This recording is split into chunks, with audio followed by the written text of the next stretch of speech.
الرحمن علم القرآن خلق الإنسان علمه البيان الشمس والقمر بحسبان والنجم والشجر يسجدان والسماء رفعها ووضع الميزان ألا تطغوا في الميزان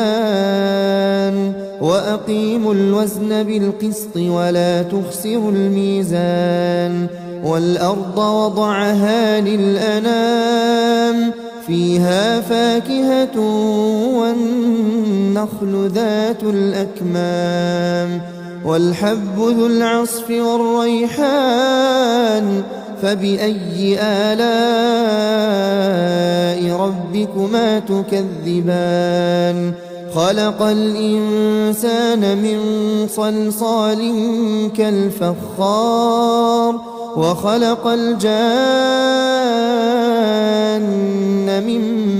مارج من نار فبأي آلاء ربكما تكذبان